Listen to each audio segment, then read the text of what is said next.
अस्सलाम वालेकुम व्यूअर्स। अच्छा जी, सिलाई मशीन की सिलाई क्यों ख़राब होती है और इसकी क्या वजूहात है? सिर्फ दो ही वजह हैं जिसकी वजह से सिलाई मशीन की सिलाई ख़राब होती है। प्रॉब्लम नंबर वन ये है कि सिलाई नीचे से ख़राब है, या ऊपर से ख़राब होती है या नीचे से। अभी मैं पहले आपको दिखा रही है कि ये सिलाई इसकी नीचे वाली ख़राब है।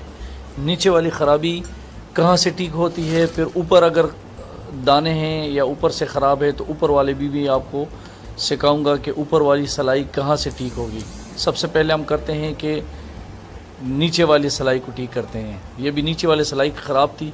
ये जो ऊपर लगा हुआ है जहाँ से धागे को टाइट किया जाता है या लूज़ किया जाता है, जब आपकी नीचे सिलाई ख़राब हो तो इसका मतलब है कि ऊपर से धागा आपका लूज़ है। अब ये देखें, ऊपर से धागा लूज़ था तो जब मैंने जैसी टाइट किया तो उसके बाद ये देखें सिलाई कितनी खूबसूरत हो गई है।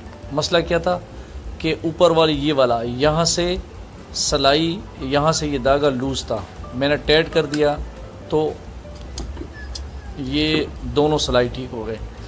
अब वो मसला क्या है, प्रॉब्लम नंबर टू, दूसरी सिलाई जो ऊपर वाली ख़राब होती है वो कहाँ से होती है? वो इस डब्बी से होती है। ये जो पिरकी वाली डब्बी है, अगर यहाँ से आपका धागा लूज़ है तो फिर ये सिलाई ऊपर ख़राब होगी, नीचे वाली कुछ बेहतर होगी, ऊपर वाली ख़राब होगी। अभी मैंने लूज़ कर दिया धागे को, अभी मैं आपको दिखाता हूँ कि ये कैसे ख़राब होगी। ये दोनों बड़े आसान तरीके हैं, बस यही दो ही मसले जिसकी वजह से धागे ख़राब होता है सिलाई। ये देखें, अभी ऊपर वाली, अभी मैं आपको करीब करके दिखाता हूँ। ये देखें, ऊपर का जो काला धागा है वो बिल्कुल टाइट आ रहा है और नीचे से सफ़ेद धागा ऊपर भी नज़र आ रहा है, और यहाँ से भी आपको ये देखें नज़र आ रहा है। ये देखें बिल्कुल लूज़ है ये सिलाई, ये वाला धागा, ये देखें वाइट वाला धागा, जगह जगह से दाने नज़र आ रहे हैं, और ऊपर से भी आपको ये भी यहाँ से टाइट है। ये देखें, यहाँ से मैं इसको, ये देखें मेरे उंगली को कैसे, ये अभी देखें वहाँ से मैं इसको खींच रहा हूँ, ऊपर से नलकी को भी आपको नज़र आ रहा है, लेकिन बहुत सख्त है, यहाँ से टाइट है और नीचे से लूज़ हो गई। अभी मैं आपको दिखा देता हूँ।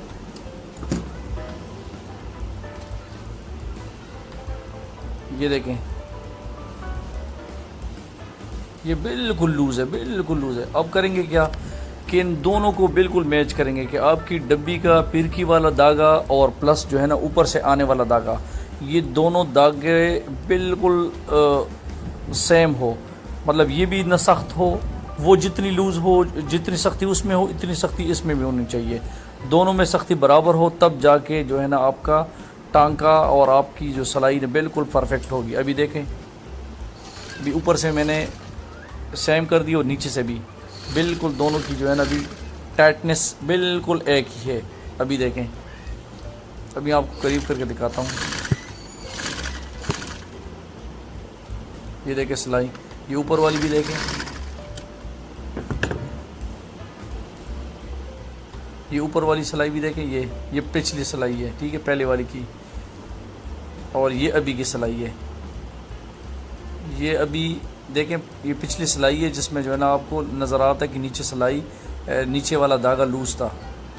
अब ये वाली वो सिलाई है, और अब इसके बाद जब ठीक किया तो उसके बाद इसकी सिलाई देगी। ऊपर जो आपको नज़र आ रही है, ऊपर वाला धागा भी टाइट है और ये वाला धागा भी टाइट, लश पश सिलाई है। Thank you for watching.